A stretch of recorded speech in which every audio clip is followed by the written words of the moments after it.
Hi, I'm Angie. Today I'm going to be making a giant chocolate oat cookie wedge.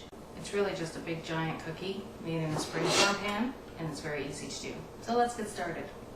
We'll start with the dry ingredients. In this bowl I've got 3 cups of quick oats. I'm going to add in 1 cup of all-purpose flour and a half teaspoon salt and a half teaspoon.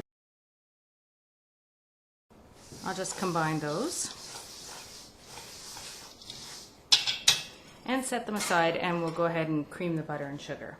So I'll be using an electric mixer to cream the butter and sugar together, but of course you can do this by hand or you can use an electric hand mixer. I'm starting with 3/4 of a cup of softened butter. That's 1½ sticks. I'll just cream that first to make sure it's nice and smooth. I've got 1 cup of packed brown sugar and a half a cup of white granulated sugar. I've got 1 egg, a 1/4 cup of milk, you can use water too, and a teaspoon of vanilla extract. So I'll just beat those all together on medium speed until they're light and creamy. Now I'm going to keep the mixer on low and gradually add the flour mixture.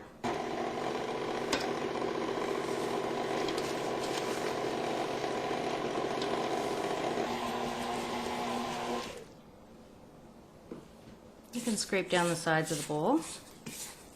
And I've preheated the oven to 350 degrees Fahrenheit, and I've greased my springform pan.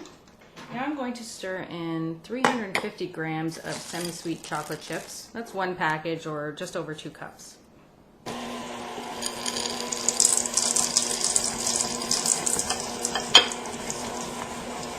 So I'll press the dough into the springform pan. You can also use a 12-inch deep dish pizza pan as well if you don't have a springform pan.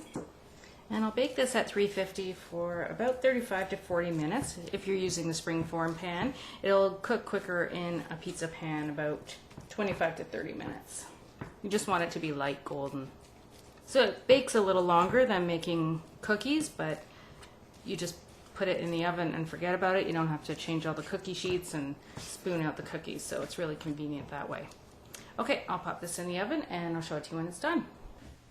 Okay, the giant oatmeal chocolate chip cookie is done. You just want to let it cool in the pan on the rack. So if you don't feel like scooping out individual oatmeal chocolate chip cookies, you can just make 1 big one and cut it into wedges, about 16 wedges. It'd be great served warm with vanilla ice cream. Thanks for watching, and I hope you try a giant chocolate oat cookie wedge.